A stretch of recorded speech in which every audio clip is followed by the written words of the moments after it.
로마서 14장 13절로부터 20절까지 말씀 우리 한 절씩 교독하도록 하겠습니다. 그런즉 우리가 다시는 서로 비판하지 말고 도리어 부딪힐 것이나 거칠 것을 형제 앞에 두지 아니하도록 주의하라. 내가 주 예수 안에서 알고 확신하노니 무엇이든지 스스로 속된 것이 없으되 다만 속되게 여기는 그 사람에게는 속되니라. 만일 음식으로 말미암아 내 형제가 근심하게 되면 이는 내가 사랑으로 행하지 아니함이라. 그리스도께서 대신하여 죽으신 형제를 내 음식으로 망하게 하지 말라. 그러므로 너희의 선한 것이 비방을 받지 않게 하라. 하나님의 나라는 먹는 것과 마시는 것이 아니요 오직 성령 안에 있는 의와 평강과 희락이라. 이로써 그리스도를 섬기는 자는 하나님을 기쁘시게 하며 사람에게도 칭찬을 받느니라. 그러므로 우리가 화평의 일과 서로 덕을 세우는 일을 힘쓰나니 음식으로 말미암아 하나님의 사업을 무너지게 하지 말라. 만물이 다 깨끗하되 거리낌으로 먹는 사람에게는 악한 것이라. 아멘. 우리가 예배 시간에 서로 교제하며 축복하는 찬양을 하지요. 일부 예배 때 찬양을 하는데 서로를 축복하는데 우리 3층에서 여러 명의 아이들, 어린 아이들이 참여를 했더라고요. 이렇게 축복을 하는데 막 저를 향해서 손을 막 흔들어요. 그래서 저도 손을 막 흔들어 줬습니다. 그래요. 우리가 그렇게 또 적극적으로 서로를 축복한다는 것 필요합니다. 분위기가 교육한다라는 말이 있어요. 그러니까 좋은 분위기, 좋은 문화를 만들어 간다는 것 필요합니다. 공동체를 어떻게 만들어 가느냐가 참 중요해요. 서로 간에 노력이 있어야 되지요. 그런 측면에서 오늘 말씀의 제목을 건강한 공동체 세우기라고 정해봤어요. 우리가 살아가는 다양한 공동체 안에서 우리가 어떻게 하면 그 공동체를 건강하게 세울 것인가 하는 부분을 오늘 살펴보려고 하는 것입니다.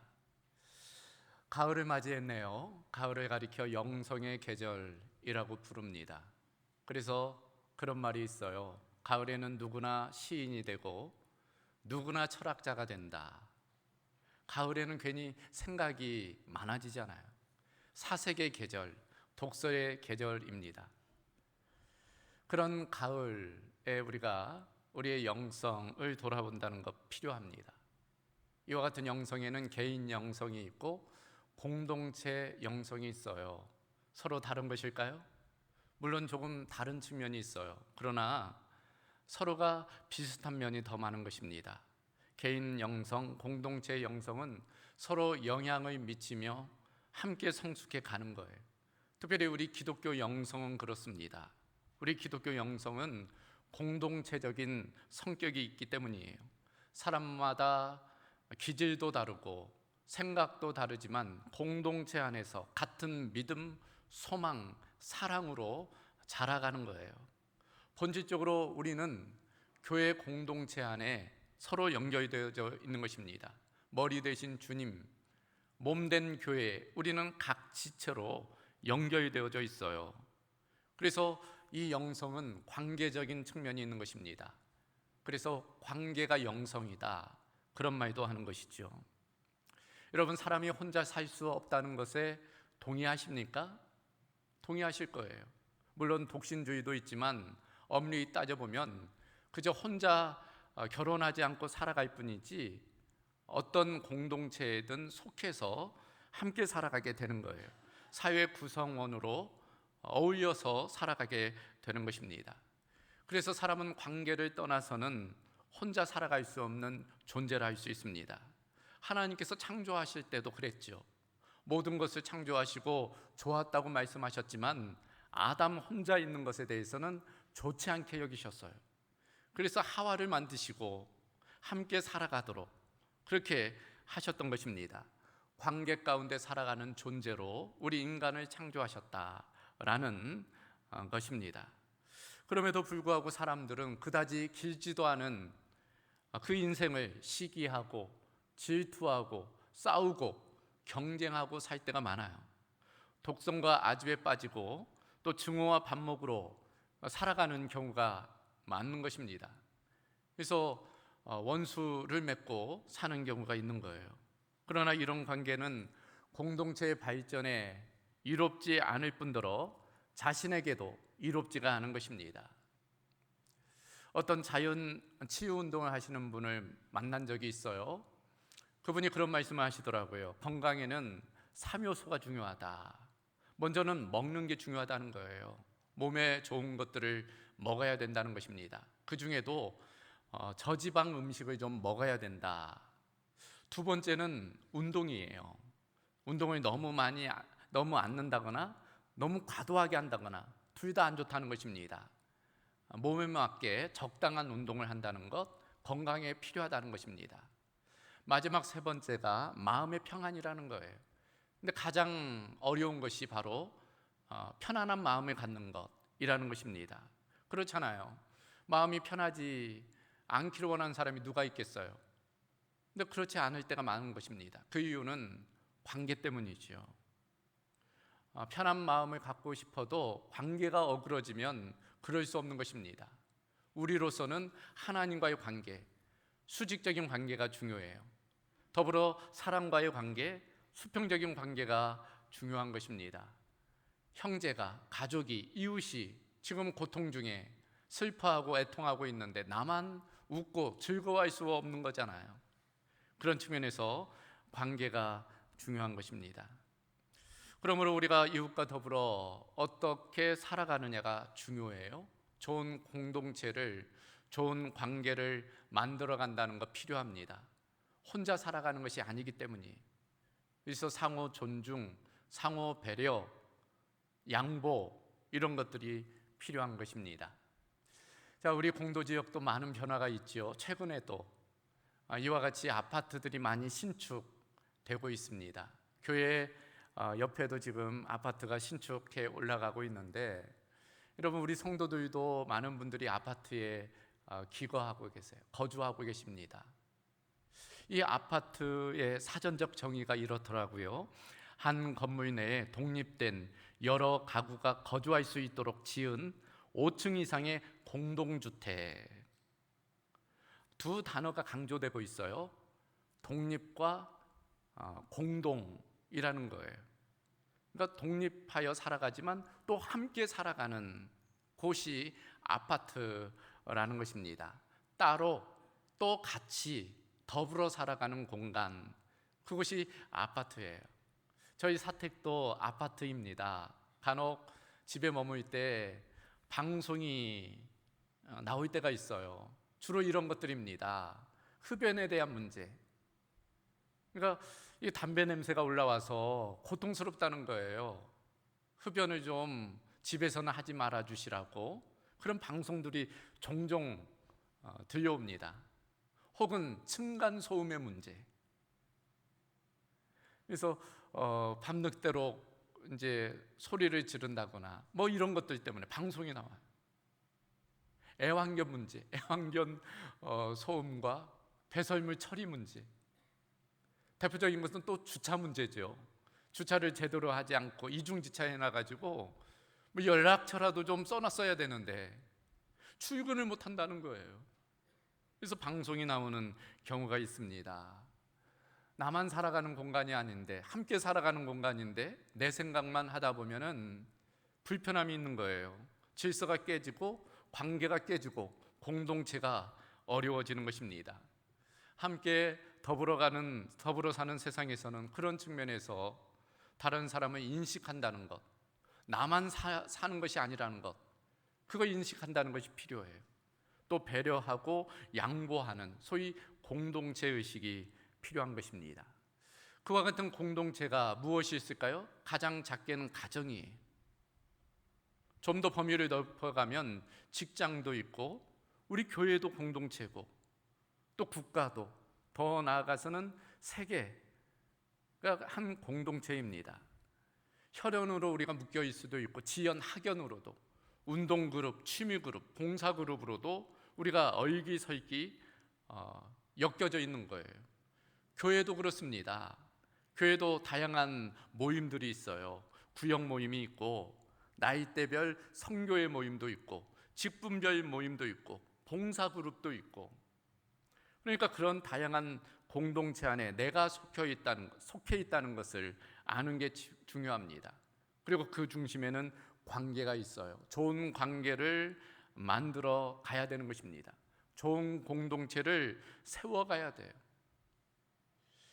그런 측면에서 서두에 말씀드린 것처럼 오늘은 우리가 어떻게 하면 건강한, 좋은, 아름다운 공동체를 세워갈 수 있는가, 가정을 비롯해서 특별히 우리 교회를 어떻게 그와 같이 건강하게 세워나갈 수 있는가를 몇 가지로 살펴보려고 그래요. 앞서 두 개의 것은 하지 말라는 금지 명령입니다. 그리고 나머지 두 개는 하라는 적극 명령이에요. 그래서 하지 말 것은 하지 않고 또 할 것은 적극적으로 할 때 우리가 건강한 공동체를 세울 수 있는 것입니다. 그 첫 번째는 비판하지 말라는 거예요. 여러분 13절 말씀 앞에 화면을 보시고 함께 읽어보겠습니다. 그런즉 우리가 다시는 서로 비판하지 말라는 거예요. 여러분 다른 사람의 어떤 작품이나 연주나 이런 것들을 판단하는 것을 가리켜 비평이라고 불러요. 그래서 문학 비평도 있고 음악 비평, 미술 비평, 논문 비평, 이제 다양한 비평들이 존재합니다. 그런데 이 비평에는 크게 두 종류로 나누어져요. 첫 번째는 사람을 깎아내리고 궁지에 몰아넣는 비평이 있어요. 그렇게 해서 비평하는 사람, 자기가 높아지는 거예요. 자기가 좀 더 안다, 그 분야에 내가 전문가다, 그러면서 사람을 깎아내리는 그런 비평이 있어요. 반면에 그 사람을 발전시키고 성장시키기 위한 그런 비평이 있어요. 북돋아주기 위한, 그 사람을 세우기 위한 그런 비평이 있습니다. 어떤 비평이 더 나은 비평일까요? 말하나 마나이죠. 후자가 훨씬 나은 비평입니다. 그러나 아무리 좋은 비평이라도 듣는 입장에서는 좋을 수가 없어요. 그래서 비평보다는 무엇이 더 좋을까요? 칭찬과 격려입니다. 그것이 더 좋은 삶의 방법이라고 할 수 있습니다. 미국의 버클리 대학이라고 있죠. 그 버클리 대학에서 이런 실험을 했다고 그래요. 몇 마리 쥐들을 따로 세 그룹으로 나누어서 실험을 했다는 것입니다. 먼저는 한 마리 쥐, 이 한 마리 쥐에게 먹일 것을 주고 어떻게 이 쥐가 성장해 가는가를 지켜봤다는 거예요. 이게 검사해 보니까 이 뇌가 다 성장하지를 않더라는 거예요. 건강하지 못하더라는 것입니다. 결국에는 600일밖에 살지 못하고 이 쥐가 죽었어요. 또 한 그룹은 5마리의 쥐를 함께 살아가도록 했다는 것입니다. 먹을 것을 주고 함께 살아가게 했다는 거예요. 그랬더니 뇌가 훨씬 더 커지게 되었다는 거예요. 좀 더 건강하게 살더라는 것입니다. 700일을 살다가 죽었다는 거예요. 근데 마지막 쥐는 쥐 여러 마리를 그렇게 먹이를 주며 키우면서 매일마다 그 연구원이 그 쥐를 손에 들고 쓰다듬어 주고 격려해 줬다는 거예요. 그랬더니 뇌가 훨씬 더 크게 되었다는 거예요. 더 건강했다는 것입니다. 무려 950일을 살다가 죽었다는 거예요. 첫 번째 쥐보다 350일을 더 건강하게 살았다는 것입니다. 여러분 오렌지 좋아하십니까? 오렌지 하면 미국 캘리포니아산 오렌지가 유명해요. 그런데 이 캘리포니아 농장, 오렌지 농장의 한 농부가 그랬다는 거예요. 그 나무 사이에 지나갈 때마다 그 오렌지를 칭찬했다는 거예요. 나는 너를 사랑한단다. 참 예쁘기도 하지. 건강하게 잘 자라줘서 고마워. 그랬더니 벌레가 덜 타고 이 열매가 더 탐스럽고 당도가 높고 그랬다는 것입니다. 여러분도 잘 알만한 실험이 있어요.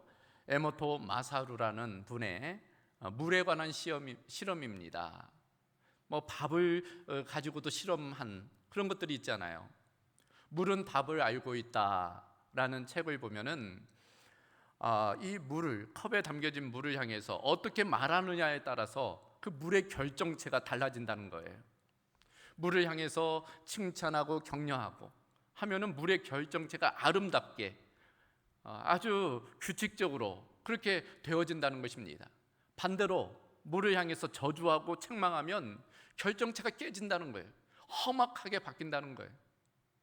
그러니까 일본어로만 아니라 각국 나라 말로 해도 똑같다는 것입니다. 우리말로 고맙습니다, 독일어로 danke, 땡큐, 샤샤, 그라치에 관계없다는 거예요. 좋은 말을 해주면 물이 반응을 한다는 것입니다. 제가 무슨 말씀을 드리는 겁니까? 이 칭찬의 능력, 격려의 힘에 관한 거예요. 쥐, 동물이죠. 오렌지 나무, 식물입니다. 물은 무생물이에요.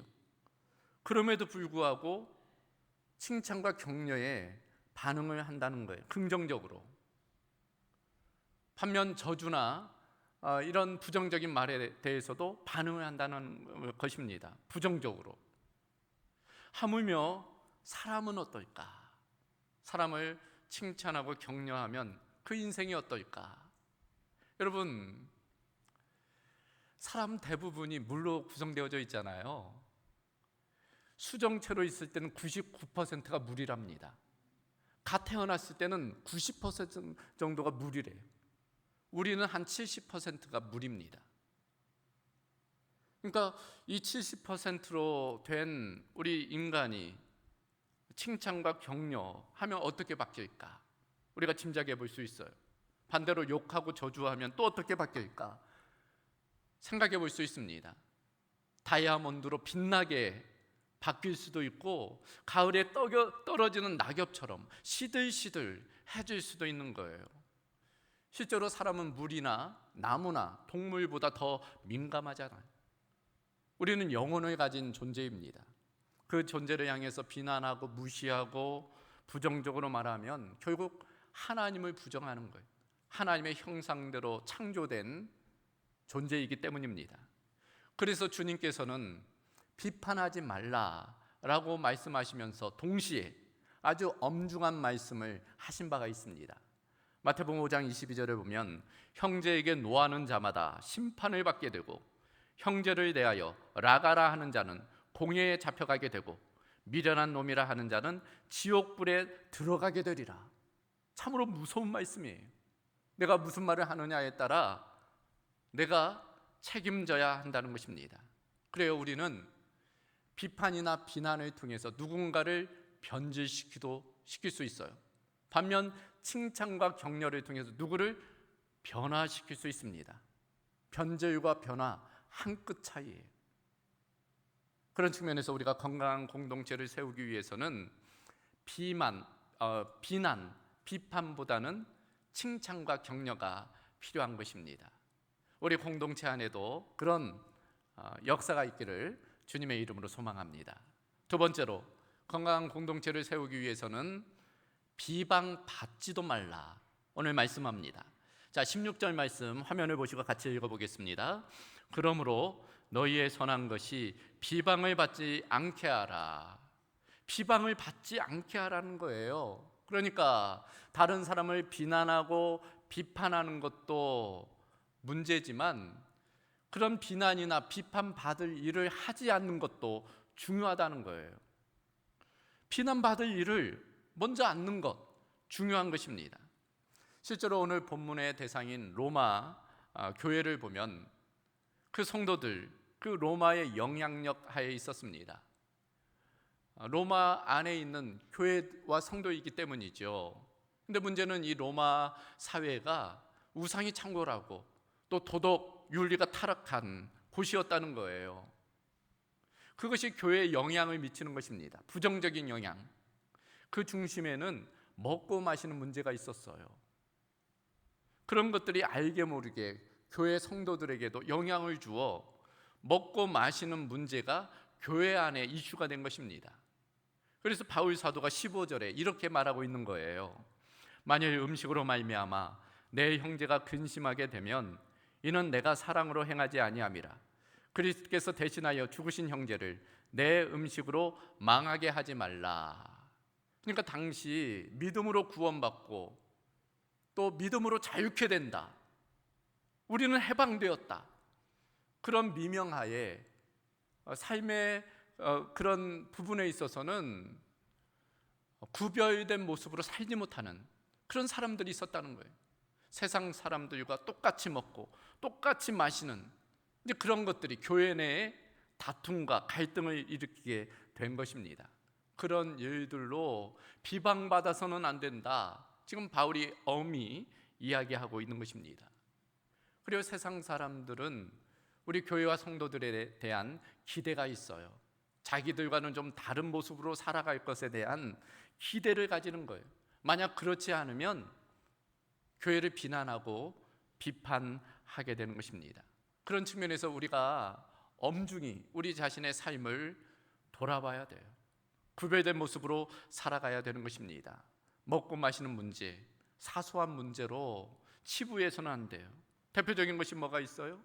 뭐 술이라 있지, 담배라 있지, 뭐 마약이라 있지, 생활의 습관이라는 뭐 도박이라 있지, 과소한 과소비라 있지, 내가 번 돈이니까 내 마음대로 쓴다? 그런 태도가 문제가 되는 것입니다. 그런 것들이 잘못하면 다른 사람에게 상처 주고 지탄의 대상이 될 수 있는 거예요. 그러므로 그런 잘못된 습관, 삶의 태도를 바꿔야 하는 것입니다.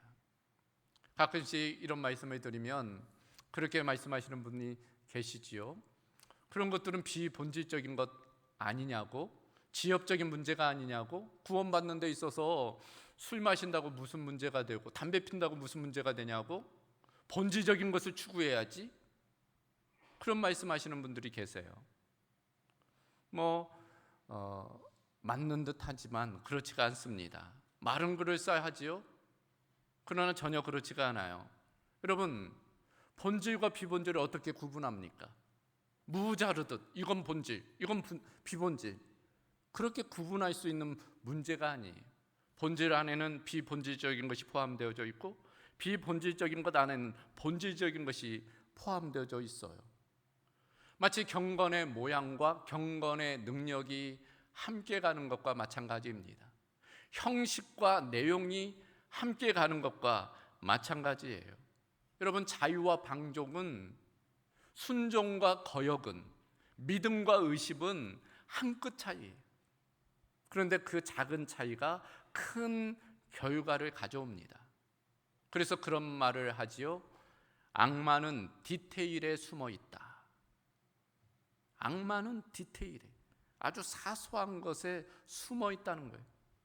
우리가 그 사소한 것을 무시하다 보면 결국 그 악마의 꾀임에 넘어가는 거예요.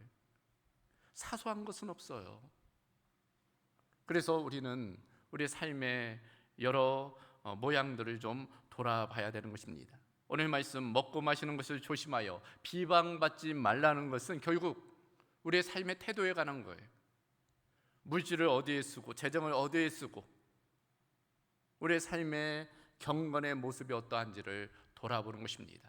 그럴 때 나 자신을 세울 뿐 아니라 공동체를 건강하게 세울 수 있다. 오늘 바울 사도가 권면하고 있는 것입니다. 자, 세 번째로 건강한 공동체를 세우기 위해서는 덕을 세우라 말씀합니다. 자, 19절 말씀 우리 한번 같이 읽어보겠습니다. 우리가 화평의 일과 서로 덕을 세우는 일에 힘쓰나니. 그러니까 비판하거나 비방받는 일을 하지 않는 것도 중요하지만 그런 소극적인 것뿐 아니고 적극적인 것이 필요하다는 거예요. 그것은 덕을 세워나가야 된다는 거예요. 공동체를 세우기 위해서 덕을 세워야 된다는 것입니다. 여기서 덕을 세우다 할 때 세우다라는 단어, 오이코도멘스라는 단어예요. 두 단어의 합성어입니다. 오이코스 그리고 도메스. 오이코스는 집, 도메스는 건축하다, 세우다, 그런 의미입니다. 그러니까 덕을 세운다는 것을 마치 집을 세우는 것으로 비유하고 있는 거예요. 여러분, 교회 주변에 지금 아파트들이 세워지고 있는데 그걸 보니까 참 대단하더라고요. 몇 년 동안 터닦기를 해요. 기초를 다집니다. 그리고 나서 이제 한 층 한 층 올려가는데 앞으로도 한 1년 반 정도 더 있어야지 입주가 된다고 그래요. 그러니까 세우는 데에는 많은 시간이 필요합니다. 스페인에 있는 어떤 성당은 벌써 100여 년 이상 짓고 있다고 그러잖아요. 아직도 다 완성되지 않았습니다. 그러나 건물을 무너뜨리는 것은 한순간이죠. 여러분, 아파트 철거하는 것 보셨습니까? 폭탄 설치해가지고 단추 한번 누르면 그냥 순식간에 무너져요. 미국의 세계무역센터, 그렇게 뛰어나고 최고의 시설과 안정성을 자랑했지만 순간 무너져 버렸어요. 공동체도 마찬가지입니다. 관계도 마찬가지예요. 공동체 안에는 늘 두 종류의 사람이 있어요. 덕을 세우고 공동체를 세워나가는 사람, 반면 헐고 무너뜨리고 파괴하는 사람, 두 종류의 사람이 있는 것입니다. 집을 세울 때는 손과 도구로 집을 세우죠. 공동체를 세울 때는 어떨까요? 말로 세울 수도 있고 말로 무너뜨릴 수도 있습니다. 말 한마디에 천냥빚을 갚는다는 말이 있듯이 이 말이라는 것이 순기능이 있지만 역기능도 있어요. 그래서 말 한마디 잘못해서 상처 주고 원수 맺고 공동체를 무너뜨릴 수 있는 것입니다. 그런 측면에서 덕을 세우기 위해서 무슨 말을 하고 있는지를 우리가 돌아봐야 되는 것입니다. 어떤 어머니가 있었다고 그래요. 3남매, 어린 3남매를 키웠습니다. 7살, 5살, 3살. 근데 이 아이들이 얼마나 부잡스럽든지 날마다 집이 난장판이 되는 거예요. 어지럽히지고 깨지고 부서지고, 그리고 엄마에 대한 요구가 늘 넘치는 거예요. 엄마 이거 해주세요, 저거 해주세요. 엄마 밥 주세요. 오빠가 때렸어요. 동생이 소파에 오줌 쌌어요. 그러니까 엄마가 쉴 틈이 없는 거예요. 너무나 힘들고 어려운 거예요. 그러다 어느 날 참지 못해가지고 그렇게 애들한테 이야기했다는 것입니다. 이놈들, 이제는 엄마라고 부르지 마. 그랬다는 것입니다. 이제 때가 돼서 저녁 먹을 때가 됐는데 이 아이들도 엄마라고 부르지 말라고 했으니까 쭈뼛쭈뼛 하는 거예요. 배는 고프고. 그래서 와서 그랬답니다. 아줌마, 밥 좀 차려주세요. 내가 내뱉은 말이 누군가에게 영향을 줍니다. 그냥 묻히는 법이 없어요. 사라지지 않아요. 그것은 재생되고 되살아나고 결국에는 자신에게로 돌아옵니다. 공동체를 건강하게 세우기 위해서는 덕 있는 말을 해야 돼요. 이왕이면 세워주는 말, 흔들고 무너뜨리지 말고 세워주는, 그래서 공동체를 세우는 그런 은혜가 있어야 할 것입니다. 마지막 4번째로 어떻게 건강한 공동체를 세울까? 하나님의 사업을 잘 세우라는 것입니다. 자, 20절 말씀 같이 읽어보실까요? 하나님의 사업을 무너지게 하지 말라. 무너지게 하지 말라는 것은 잘 세우라 라는 말씀입니다. 무엇을? 하나님의 사업을. 하나님의 사업이 무엇이 있을까요? 그 무엇보다도 구원 사업이죠. 그 중심에 전도가 있습니다.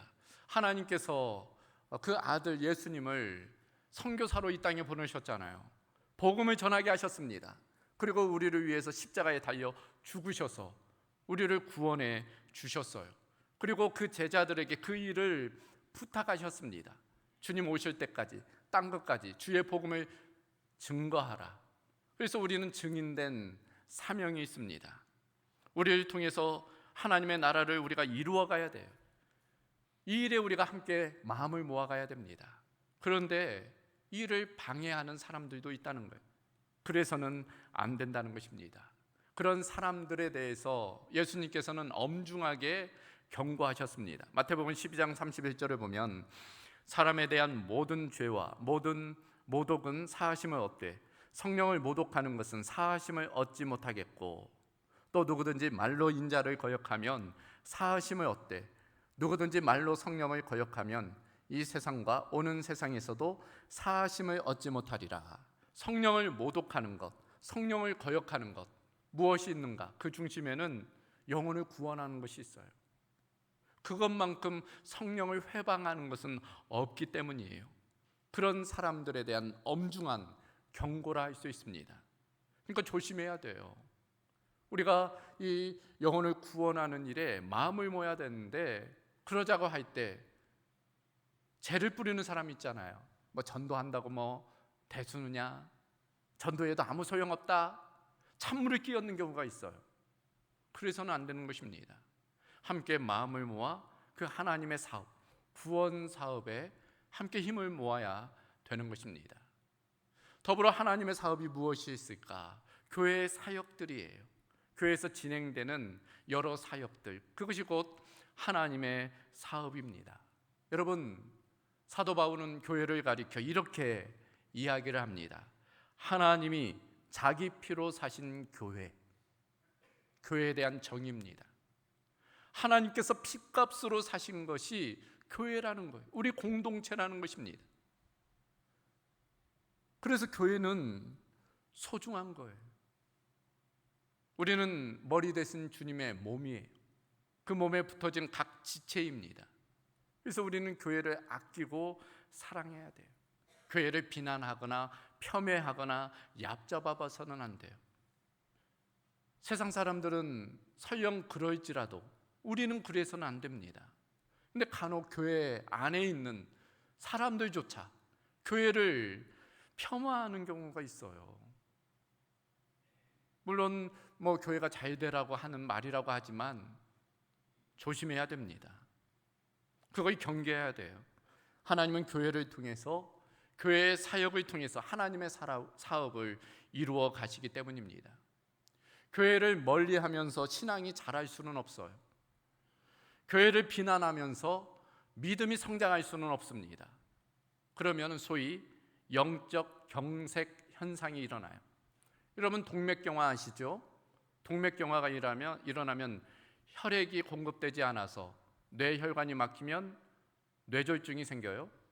심혈관이 막히면 심근경색이 옵니다. 마찬가지로 우리가 교회와 연결이 되지 않고 교회를 떠나 있으면, 멀리하면 영적인 동맥이 경화되는 거예요. 하나님의 은혜와 축복이 흐를 수 없어요. 그래서 성장할 수 없는 것입니다. 그런 측면에서 우리가 교회 사역에 함께 마음을 모으고 동참해야 되는 거예요. 허셀 포드 박사라는 분이 그래서 이런 이야기를 했습니다. 교회를 비난하고 교회를 멀리하고 과소평가하는 것은 마귀의 전략이다. 잘못하면 우리가 마귀의 도구로 쓰일 수 있다는 것입니다. 그래서 조심해야 되는 거예요. 우리는 교회를 아끼고 지키고 보호하고 세워 나가야 돼요. 그래서 하나님의 사업이 흥왕할 수 있도록 우리가 마음을 모아야 되는 것입니다. 그럴 때 우리의 공동체가 건강하게 세워지게 되는 것입니다. 자, 이제 말씀을 정리합니다. 오늘 말씀, 우리가 어떻게 하면 공동체를 건강하게 세울 수 있는가에 대한 부분이에요. 먼저는 비난하거나 비판하지 않는 거예요. 그것보다는 칭찬하고 격려하는 것입니다. 두 번째는 비난받을 일을 하지 않는 거예요. 사소한 것이라고, 이런 것 정도는 괜찮다고 하는 것이 아니라 그런 것일수록 더 우리가 경건하게 살아가야 되는 것입니다. 더 나아가서는 지혜로운 말로 덕을 세워야 되겠지요. 그리고 하나님의 사업을 방해하는 것이 아니라 적극적으로 동참하여 공동체를 건강하게 세워야 할 것입니다. 우리 공동교회 가운데 그런 은혜가 있기를 소망합니다. 그래서 우리 교회가 더욱더 왕성하게 부흥하고 성장할 수 있기를 주님의 이름으로 소망합니다. 자, 이 시간 우리 함께 기도하겠습니다. 오늘 주신 말씀 기억하며 함께 기도합니다. 건강한 공동체 세우기인데 작게는 가정이 있죠. 범위를 넓혀가며 우리의 일터나 교회나 또 우리 국가 가운데 이 공동체를 어떻게 세워나가느냐가 중요합니다. 여러분, 나 하기 나름이에요. 나로부터 시작해야 됩니다. 다른 사람을 뭐라 할 것 없이 먼저 나 자신을 돌아보는 거예요. 나 자신이 다른 사람을 칭찬하고 격려하기보다는 비난하기에, 비판하기에 앞섰다면 돌아보는 것입니다. 그걸 내려놓는 거예요. 더불어 비난받을 일이 있었다면 그런 것들도 바꾸어 나가는 것입니다. 그런 나 자신의 조금의 변화가 공동체를 건강하게 세워나갈 수 있는 것입니다. 지혜로운 마을로 덕을 세우고, 특별히 우리 교회 공동체가 하나님의 사업에 힘쓸 때 함께 마음을 모아가는 그런 은혜가 있도록 기도하시기를 바랍니다. 그럴 때 나 개인의 변화가 또 공동체의 변화를 이루게 하여 주실 줄로 믿습니다. 이 시간 같은 목소리로 함께 기도하겠습니다. 감사하신 아버지 하나님, 오늘 주신 말씀에 따라 우리가 어떻게 건강한 공동체, 주님께서 원하시는 공동체를 세워나갈 수 있는지 지혜를 일깨워 주심을 감사합니다. 우리가 하지 말 것을 하지 않고 해야 할 것을 함을 통해서 나 자신을 바로 세울 뿐 아니라 공동체를 건강하게 세워나가는 은혜가 있게 하여 주시옵소서.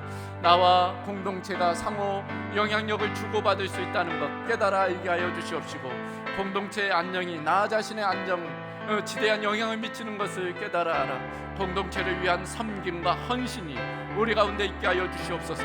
다른 사람을 비난하고 비판하기에 앞서 나 자신을 돌아보게 하여 주시옵시고, 나 자신이 혹시 비난받을 일이 있지 않는지 자신을 경성하는 은혜가 있게 하여 주시옵소서. 하나님, 다른 사람을 세워나가게 하여 주시되 말로써 덕을 세워나가게 하여 주시옵시며, 또 하나님의 사역을 함께 꿈꾸며 같은 방향 같은 비전으로 나아가는 은혜가 있게 하여 주시옵소서. 우리의 공동교회와 속한 모든 성도들의 삶의 자리가 건강한 공동체로 세워지게 하여 주시고, 또 주님의 영광을 나타내는 은혜가 있게 하여 주시옵소서. 감사하신 아버지 하나님, 오늘 건강한 공동체 세우기라는 제목으로 함께 말씀 나누게 하심을 감사합니다. 개인과 공동체가 분리된 것이 아니라 상호 영향을 주고받는 밀접한 관계인 줄 깨달아 알게 하시고, 내가 어떻게 살아감이 가냐에 따라 공동체가 변화될 수 있음을 우리가 기억하고 나 자신으로부터의 변화가 일어나도록 함께하여 주시옵소서.